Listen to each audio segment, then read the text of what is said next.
Abraham a eu la parole révélée. Quand vous avez la parole révélée, vous n'avez pas à discuter là-dessus.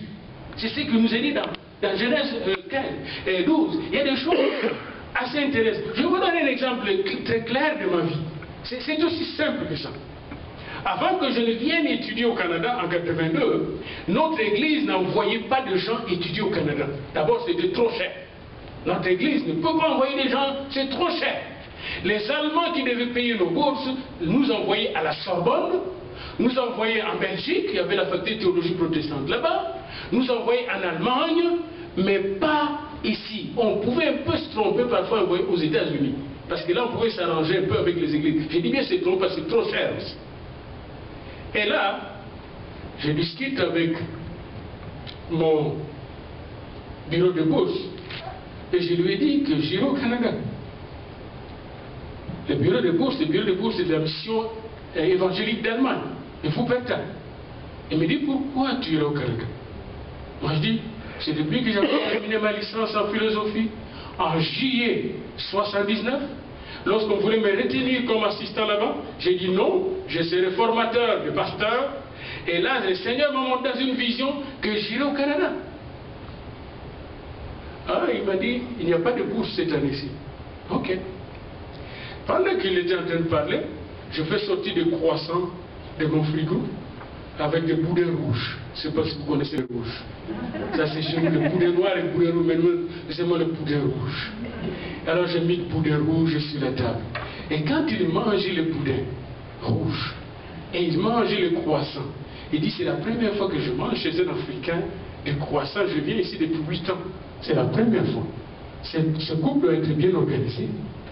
Puis là, il regarde, vous avez combien d'enfants? J'ai montré lui, moins de 4 ans, et l'autre, moins de 2 ans. Il regarde, les 2 ans. Et il dit, cette année-ci, il n'y a pas de bourse, mais pour vous, on va vous donner la bourse. On ne donne pas au Canada, mais pour vous, vous l'aurez. C'est quand il était en train de faire la volonté qu'il ne savait pas. Hein. C'est que moi, j'avais vu ça de plusieurs manières dans la vision, et je suis resté dans la vision. Je savais que celui qui donne la vision donne la provision. Je m'en fichais de la manière dont il allait réaliser cela. Bien-aimé dans le Seigneur, c'est toute une différence. C'est pourquoi la parole révélée est importante. Deuxièmement, Abraham non seulement avait reçu la parole révélée, ici j'essaye de développer votre cell phone, ne restez pas sur un seul mode. J'aime maintenant les nouveaux Apple, hein, les iPhones qu'on a donné, les Apple là. Les nouveaux Apple là, vous pouvez téléphoner avec, vous pouvez chatter avec, vous pouvez parler avec l'image là, vous parlez avec la personne, vous pouvez même aller regarder votre télévision là-dedans, vous pouvez tout avoir, concentrer là-dedans. Et j'ai dit, ils n'ont pas encore rien inventé, parce que tout dans la Bible dépasse les iPhones. Amen. Je vous dis la vérité. Regardez dans Genèse 15. Dans Genèse 15, c'est pas seulement la parole révélée là. Dans Genèse 15, on dit après ces événements, la parole de l'Éternel fut adressée à Abraham dans une vision. Dans une vision. Mais bien aimé, dans votre vie, vous avez besoin de recevoir vous-même, pour votre famille, pour votre maison, pour même votre église. Vous avez besoin pour être solide et s'engager. Parce que beaucoup de gens ne s'engagent pas dans l'église. Pourquoi ils ne s'engagent pas dans l'église? Parce qu'ils n'ont pas de conviction. S'ils avaient la conviction du Seigneur, du Saint-Esprit, ils seraient des soldats, des commandos de Jésus-Christ. Amen. Nous avons besoin de vision. Seigneur, donne-moi la vision. J'ai rencontré quelqu'un qui a eu la vision de l'église cette semaine. Et la vision de sa vie. Le discours a changé quand il parlait avec son pasteur. C'est plutôt lui qui prêchait à son pasteur, qui l'a encouragé, etc. Bien-aimé dans le Seigneur, les théophanies, Dieu vient dans une vision parler à vous. Dieu va venir aussi par des angélophanies. Oh, un nouveau mot encore pour beaucoup d'autres.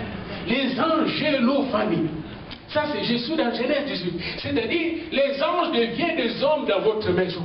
Les anges, tellement qu'ils vous aiment, qu'ils viennent vous voir au nom de l'Éternel, au nom de Jésus-Christ, sous l'onction du Saint-Esprit, comme des hommes. Et vous commencez à parler, à manger avec les anges. Abraham a mangé avec les anges. Il a parlé avec les anges. Et Dieu ne change pas. Et dans le Seigneur, si vous voulez, c'est à moins qu'il puisse venir vous parler lui-même, vous ne pas longtemps, vous allez vous décourager. Vous allez vous décourager. Et juste avant-hier, j'étais dans une réunion de pasteurs. Nous étions ensemble. Puis on parlait, tout le monde, on s'est mis à prier pour un pasteur, je ne citerai pas, parce qu'il est connu. Il est totalement brûlé. Il allait même brûler sa propre maison. Et on a dit pourquoi il était brûlé. Il dit depuis au moins 7-8 ans qu'il est pasteur ou plus. Les gens viennent, ils disparaissent. Les gens viennent, ils disparaissent. Les gens viennent, puis il est fatigué. Brûlé. Et tout le pasteur pleurait pour ces pasteurs-là. Parce que même s'il est parti, parce que ça ne va pas dans son ministère, il n'y a pas de succès. Comme c'était un jeune couple qui avait tout investi là-dedans, quel découragement. Et moi je dis, à moins d'avoir une vision du Seigneur. Jésus-Christ, quand il était fatigué, découragé, Jésus-Christ allait même risquer de ne pas être à la croix. Aller dans Gethsemane. Jésus-Christ était découragé, abattu, prié, Père, Père, s'il est possible, éloigne de moi cette coupe. Qu'est-ce que Dieu a fait? Il lui a envoyé un ange. Même lui avait besoin d'une angélophanie. Il lui avait envoyé un ange pour le fortifier du la vie. Vous aussi, il y a des choses par lesquelles vous passez. Beaucoup de gens, même dans nos mariages. Vous êtes dans le mariage, puis moins de petits bobos, je vais divorcer. Moins de petits problèmes, je vais quitter cet homme. Je vais quitter cet homme. Vous savez pourquoi? Parce que les gens n'ont pas reçu la vision de ce mariage. Si vous avez reçu la vision de l'Éternel, vous irez dans la parole de Dieu, vous direz, c'est que Dieu a uni. Personne ne saurait les séparer. Bien-aimé dans le Seigneur, c'est important d'avoir la parole qui vient, la parole de feu, qui veut brûler toute la chair.